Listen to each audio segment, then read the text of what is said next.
Assalamualaikum warahmatullahi wabarakatuh. Perkenalkan, nama saya Farah Anissa Rahmania bersama dengan ketiga rekan saya, yaitu Kafi Hizbullah, Syarifah Naimi Anissa, dan Ibu Dr. Happy Wahyuningsih. Pada hari ini, kami akan mempresentasikan hasil dari penelitian kami yang berjudul Pengaruh Pemaafan dan Penerimaan Diri terhadap Makna Hidup pada Individu Dewasa Awal yang memiliki orang tua bercerai. Penelitian ini berangkat dari pertanyaan awal, yaitu bagaimana kondisi kasus perceraian di Indonesia. Seperti yang kita ketahui bahwa kasus perceraian di Indonesia saat ini setiap tahunnya selalu meningkat. Pada tahun 2018 saja, kasus perceraian tercatat mencapai 408.202 kasus. Kemudian pada tahun 2019 meningkat menjadi 9% sehingga total kasusnya menjadi 480.618 kasus. Sementara pada tahun 2020 sampai dengan bulan Agustus saja sudah tercatat 306.688 kasus. Kemudian bagaimana dampak perceraian pada anak? Sebenarnya perceraian bukan hanya berdampak pada orang tua saja, namun juga berdampak pada kondisi anak, terutama kondisi secara psikologis. Dampak negatif secara psikologis yang ditimbulkan dari kondisi keluarga yang bercerai diantaranya adalah munculnya perasaan malu, rendah diri, sensitif, serta sulit menerima dirinya sendiri dan juga anak akan menarik diri dari lingkungan. Selain itu, salah satu hal penting adalah bahwa perceraian orang tua dapat membuat individu kehilangan makna atau tujuan hidupnya, serta individu cenderung merasa hampa dan merasa kurang berarti.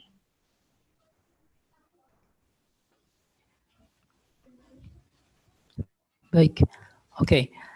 Setelah tadi kita mengetahui bahwa bagaimana sebenarnya dampak dari perceraian orang tua terhadap kondisi anak, maka sekarang akan timbul pertanyaan bagaimana sebenarnya kebermaknaan hidup ini dipengaruhi, atau apa sebenarnya yang mempengaruhi kebermaknaan hidup ini. Nah, ternyata kebermaknaan hidup dapat dicapai atau dipengaruhi saat individu melakukan penerimaan diri.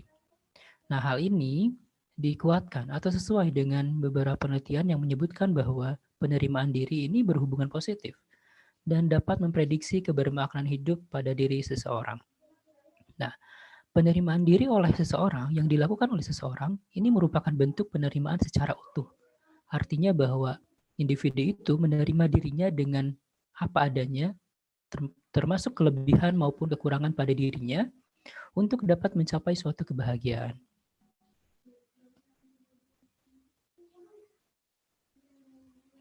Next. Baik, lalu apakah hanya penerimaan diri saja yang dapat mempengaruhi kebermaknaan hidup? Nah, sesuai dengan penelitian ternyata bukan hanya penerimaan diri saja, namun juga terdapat faktor lain yang dapat mempengaruhi makna hidup, yaitu pemaafan. Nah, Yalcin dan Malkot 2014 menyebutkan bahwa memaafkan ketika individu memaafkan seseorang, ini akan lebih mungkin untuk memiliki kebermaknaan hidup yang tinggi pada diri individu. Juga penelitian lain menyebutkan bahwa proses untuk meningkatkan kembali kebermaknaan hidup ini dapat dilakukan dengan memperbaiki hubungan melalui adanya suatu pemaafan. Nah, apa sebenarnya pemaafan ini? Pemaafan itu merupakan proses di mana seseorang bersedia untuk meninggalkan hal-hal yang tidak menyenangkan dari suatu hubungan interpersonal dengan menumbuhkan dan mengembangkan perasaan, pikiran, maupun hubungan yang lebih positif dengan orang tersebut. Nah, dari pemaparan yang telah kami sampaikan, kemudian kami menentukan beberapa hipotesis. Yang pertama bahwa ada pengaruh penerimaan diri terhadap makna hidup, kemudian ada pengaruh pemaafan terhadap makna hidup, serta ada pengaruh penerimaan diri dan pemaafan secara simultan terhadap makna hidup. Kemudian untuk metode penelitian, subjek yang kami gunakan berjumlah 53 dengan rincian 18 orang laki-laki dan 32 orang perempuan dengan rentang usia 18 tahun sampai 29 tahun dan tingkat pendidikannya antara SMA sampai S2. Kemudian untuk desain penelitian yang kami gunakan adalah quantitative correlation research dengan menggunakan teknik analisis regresi berganda. Kemudian untuk pengumpulan data kami menggunakan pengumpulan data menggunakan skala atau kuesioner berjumlah 3. Yang pertama, skala kebermaknaan hidup kami menggunakan Meaning Life Questionnaire Scale oleh Steger dengan skor koefisiensi korba alfanya 0,879. Kemudian untuk penerimaan diri, kami menggunakan skala Unconditional Self-Acceptance Questionnaire dari Chamberlain and Haga, kemudian diadaptasi oleh Rohmat 2019, dan memiliki skor koefisiensi korba alfa 0,710. Serta untuk skala forgiveness, kami menggunakan skala Heartland Forgiveness Scale dari Thomson, yang kemudian diadaptasi oleh Afifah dan memiliki skor koefisiensi korba alfa 0,888. Nah, setelah itu kami sebelum kami melakukan analisis hipotesis, kami melakukan uji asumsi terlebih dahulu. Yang pertama, kami menguji apakah 3 variabel ini berdistribusi normal, dan ternyata setelah kita analisis 3 variabel ini berdistribusi normal karena nilai P-nya di atas 0,05 yaitu 0,2. Kemudian selain uji normalitas, kami juga melakukan uji linearitas, di mana makna hidup dan penerimaan diri setelah kami analisis ternyata tidak memiliki hubungan yang linear karena nilai P-nya di atas 0,05 yaitu 0,402. Namun sedangkan untuk makna hidup dan pemaafan ini memiliki hubungan linear yang signifikan karena nilai P-nya di bawah 0,05 yaitu 0,000. Nah, selain itu, pemaafan dan penerimaan diri kami juga melakukan diagnosis collinearity dan menemukan bahwa pemaafan dan penerimaan diri memiliki nilai tolerance di atas 0,10 dan nilai VIV-nya di bawah 10,00. Ini artinya bahwa tidak terjadi multikolinearitas pada data penelitian yang kami gunakan. Nah, selain itu kami juga melakukan uji heterokedastisitas di mana pada pemaafan dan penerimaan diri tidak terjadi gejala heterokedastisitas karena nilai P-nya di atas 0,05.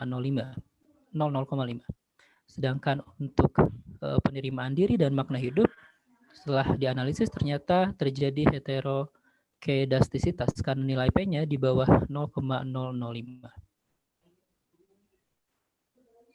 Oke, nah dari hasil uji asumsi tadi, kami kemudian melakukan uji hipotesis menggunakan analisis regresi berganda.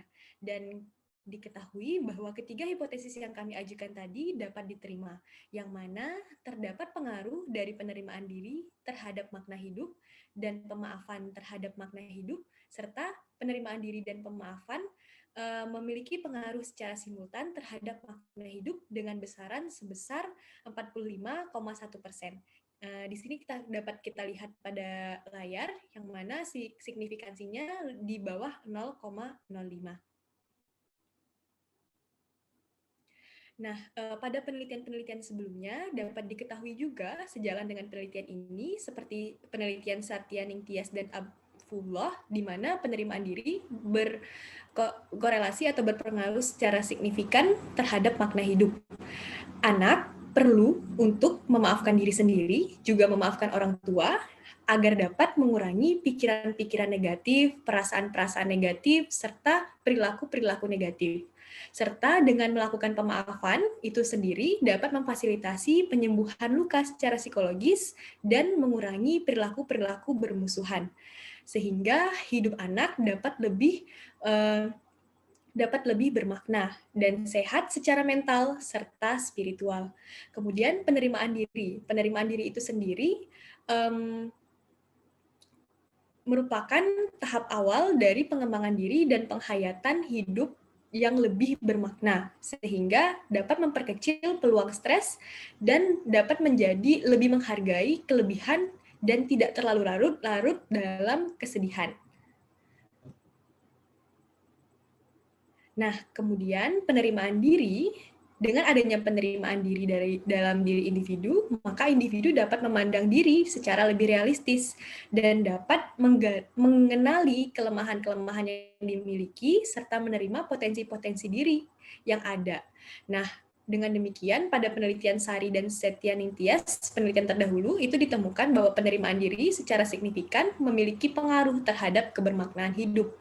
Nah, pada penelitian terdahulu juga seperti Stephen dan Sukma Ningrum, diketahui bahwa ada pengaruh dari pemaafan dan makna hidup. Nah, kemudian penelitian dari Dumaris dan Rahayu juga menemukan bahwa penerimaan diri memiliki pengaruh terhadap makna hidup. Nah, apabila pemaafan dan penerimaan diri ini dapat dilakukan secara bersamaan atau secara simultan pada individu yang memiliki orang tua yang bercerai khususnya, maka dapat lebih mudah untuk memaknai hidupnya. Nah, kesimpulan dari penelitian ini, baik dari penerimaan diri terhadap makna hidup, itu memiliki pengaruh, kemudian pemaafan terhadap makna hidup, itu juga memiliki pengaruh, dan kemudian yang terakhir, penerimaan diri dan pemaafan dapat secara simultan memiliki pengaruh terhadap makna hidup. Nah, saran untuk penelitian selanjutnya adalah dapat mengembangkan lebih dalam mengenai faktor-faktor apa sih yang lebih besar pengaruhnya terhadap makna hidup, khususnya pada individu yang memiliki orang tua yang bercerai. Nah, kemudian untuk penelitian selanjutnya diharapkan dapat mengembangkan partisipan dengan menambahkan jumlah partisipan yang lebih banyak daripada penelitian ini. Nah, kemudian sekian dari presentasi kami. Terima kasih.